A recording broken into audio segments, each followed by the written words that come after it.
আজ বানাবো নতুন একটি রেসিপি, মাটন কোরমা। দেখে নাও মাটন কোরমা রেসিপিটি আমি কেমন করে তৈরি করছি। আজকে আমি করব মাটন কোরমা। তাই জন্য আমি এখানে মাটন নিয়ে নিয়েছি। আমি প্রেসার কুকারে মাটনটাকে সেদ্ধ করে নেব।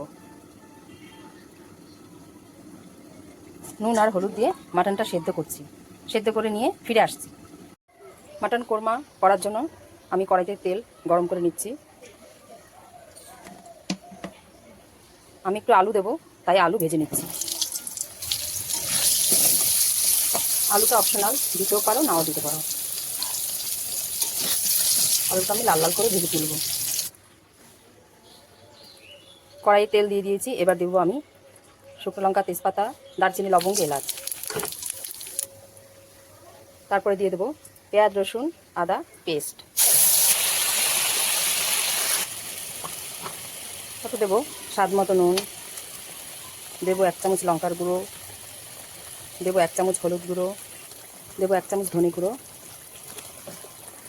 দেবো 1 চামচ জিরে গুঁড়ো, দেবো কাশ্মীরি লাল লঙ্কার গুঁড়ো, দেবো 1 চামচ চিনি, দেবো পাতিলেবুর রস।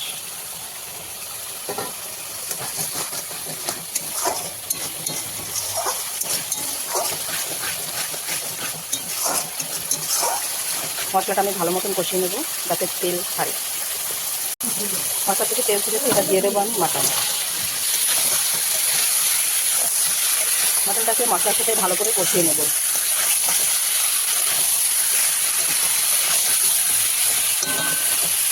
আলুগুলো আমি কষানোর মধ্যে দিয়ে দিয়েছি। এবার আমি ভালো মতন একটু কষিয়ে নেব।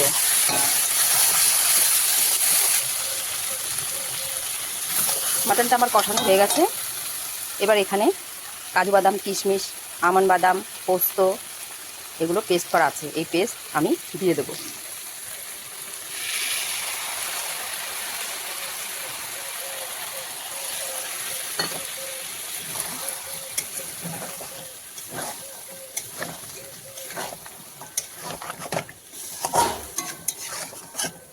মাটনের রেসিপি তো অনেকেই খেয়েছেন। এই মাটনের রেসিপিটা খেয়ে দেখবেন, দুর্দান্ত লাগে, স্বাদেও অতুলনীয় লাগবে।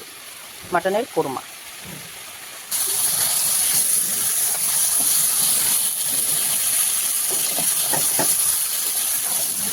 এবার আমি দিয়ে দেবো মাটন স্টক।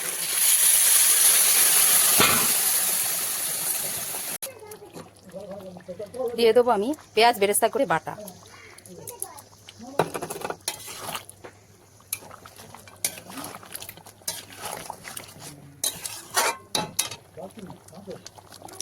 দেবো গরম মশলা গুঁড়ো।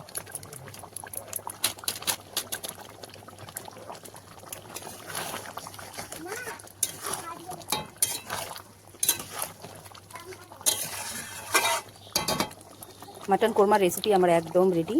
এবার আমি নামিয়ে নেব। মাটন কোরমা আমার একদম রেডি। দেখে নাও এর ফাইনাল লুক কীরকম হয়েছে, কমেন্টে অবশ্যই বলবে।